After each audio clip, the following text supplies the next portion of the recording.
সরকারের পক্ষ থেকে দুই ছাত্র উপদেষ্টাকে জনাব আসিফ মাহমুদ সজীব ভূঁইয়া এবং মাহফুজ আলমকে পদত্যাগের কথা বলা হয়েছিল সেপ্টেম্বরের মাঝামাঝি সময়, এরকম একটা খবর এসছে। সত্যি বলতে সেপ্টেম্বর পর্যন্ত না, এখন তো অক্টোবর শেষ হয়ে গেছে, তারও বেশ আগে এই দুই উপদেষ্টা সরে যাওয়া উচিত ছিল। যৌক্তিক কারণেই সরে যাওয়া উচিত ছিল, কারণ এই দুজন ছাত্র উপদেষ্টা ছাত্রদের দল এনসিপির সাথে খুব সিরিয়াসলি অ্যালাইন্ড। যদিও অনেকে এখন অভিযোগ করছেন, আমরা খেয়াল করেছি বিএনপি বলেছে তারা কিছু কিছু উপদেষ্টাকে মনে করেন তারা নিউট্রাল নন, জামায়াতে ইসলামী গিয়ে বলে এসছেন এবং এনসিপিও বলেছে। মজার ব্যাপার, একজন উপদেষ্টা এটা নিয়ে স্টেটাসও দিয়েছেন, সেটা আলাদাভাবে কথা বলতে চাই। কিন্তু প্রত্যেকেরই অভিযোগ আছে, কিন্তু আমি এই দুইজনকে অন্যদের চাইতে আলাদা করতে চাই। কারণ হচ্ছে অন্যরা কেউ কেউ কোনো না কোনোভাবে যদি অ্যালাইন থেকেও থাকেন, কোনো না কোনোভাবে, আমি তর্কের খাতিরে ধরে নিলাম, তারা তর্কের খাতিরে যে বলছি যে তারা কোনো না কোনোভাবে সুবিধা দেওয়ার চেষ্টা করছেন, কোনো না কোনো ক্ষেত্রে তাকে সমর্থন করার চেষ্টা করছেন। কিন্তু এই দুই উপদেষ্টা বেশ সরাসরি জড়িত আছেন, ওনারা দল করছেন সরকারে বসে, এটাই হলো মূল সংকটের জায়গা। প্রথম আলোর এই রিপোর্টটায় আমরা জানি যে এইভাবেই দাবি করা হয়েছে সরকারের বিভিন্ন সূত্রের বরাতে। এর মধ্যে সম্ভবত আসিফ মাহমুদ সজীব ভূঁইয়া তিনি ইলেকশন করতে চান, তিনি রিজাইন করবেন, কিন্তু মাহফুজ আলম নাকি ক্ষমতায় থেকেই যেতে চান।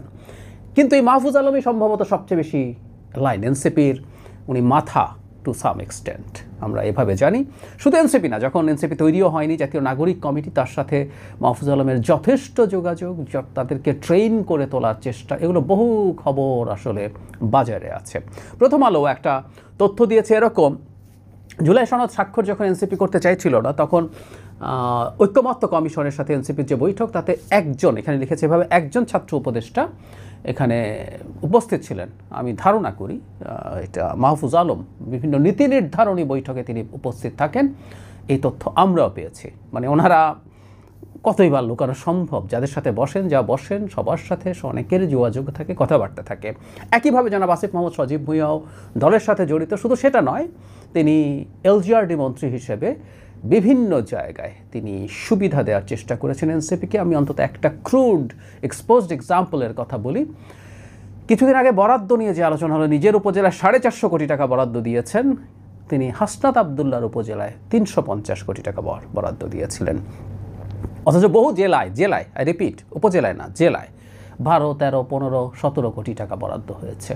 সো আমরা বুঝতে পারি যে এই ক্ষেত্রে তাদের যোগাযোগটা কেমন। ডক্টর ইউনূসের উচিত হতো আরও বহু আগে এদেরকে সরিয়ে দেয়া, সরকারের নিউট্রাল একটা অবস্থান আনার চেষ্টা। এর মধ্যে যদি অন্য উপদেষ্টাদের মধ্যেও কেউ খুবই ব্র্যান্ডেড থেকে থাকেন, বা তারা যদি খুবই অন্য দল বা কোনো দলকে ফেভার করে, সেটা হতে পারে। কিন্তু আমি বলছি এই দুইজন সবচেয়ে বেশি প্রকাশ্যভাবে, সবচেয়ে বেশি সরাসরি কোনো রাজনৈতিক দলের সাথে ইনভলভড, এর মধ্যে কোনো কনফিউশনের কিছু নেই। আমি বহুদিন আগে বলেছি সরিয়ে দেওয়ার দরকার ছিল। এর মধ্যে আসিফ মাহমুদ সজীব ভূঁইয়া তো একটার পর একটা মারাত্মক অনিয়মের সাথে তিনি, তার পিতা জড়িত হয়েছেন, কিন্তু কোনো ক্ষেত্রে আমরা দেখলাম সরকারের কোনো উচ্চবাচ্য নেই। ডক্টর ইউনূস কীভাবে বলেছেন তাদেরকে আমি নিশ্চিত নই, কিন্তু এই কথাগুলো খুব টাফভাবে বলা উচিত ছিল, তাদেরকে সরিয়ে দেওয়া উচিত ছিল যে তোমরা রিজাইন না করলে আমি ফায়ার করব।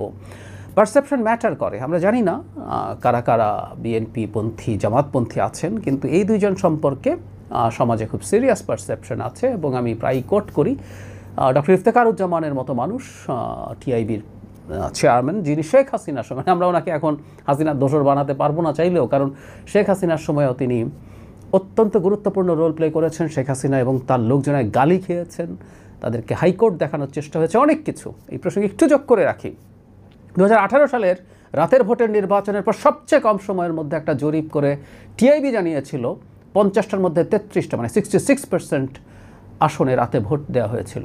তো সেই টিআইবির ইফতেখারুজ্জামানকেও আমরা দেখেছি, দেশের খুবই, ওনারা আমাদের মতো অ্যাক্টিভিস্ট নন, তারা সিভিল সোসাইটির মানুষ, খোলামেলা এত কথা বলেন না, কিন্তু এনসিপির এই দুই সদস্যকে, এনসিপির বলা ঠিক না, এই দুই উপদেষ্টাকে এনসিপির সাথে অ্যালাইন্ড এবং তাদেরই লোক বলে তিনি খুব প্রকাশ্যভাবে শেষ পর্যন্ত মন্তব্য করেছিলেন। সো এই পারসেপশনটা আছে, এবং নির্বাচন সুষ্ঠু হওয়ার জন্য আসিফ মাহমুদ সজীব ভূঁইয়া এবং মাহফুজ আলমকে অবশ্যই দ্রুত নির্বাচনের তফসিলের আগে না, অ্যাজ আর্লি অ্যাজ পসিবল বেরিয়ে আসা উচিত, বা বের করে দেওয়া উচিত সরকার থেকে।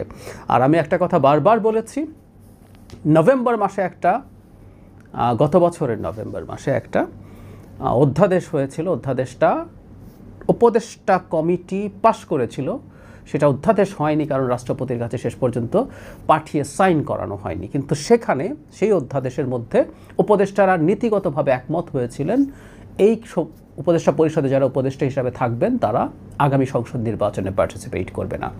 সেই বিবেচনায় এই দুজন তো বটে, জনাব নাহিদ ইসলামেরও নির্বাচনে পার্টিসিপেট করা উচিত এবং এই জিনিসটা আসলে এনশিওর করা দরকার। আর নির্বাচনে পার্টিসিপেট না করলেও তাদেরকে আসলে থাকতে দেওয়া উচিত না, কারণ তারা ওখানে বসে দল করছেন, সরাসরি করছেন। আর কেউ কেউ হয়তো করে থাকতে পারেন, আমি নিশ্চিত নই, সেটাও যাচাই বাছাই করা দরকার, তদন্ত করা দরকার। কিন্তু যারা প্রকাশ্যে করছেন অলমোস্ট, তাদেরকে সরিয়ে দেওয়া খুবই জরুরি।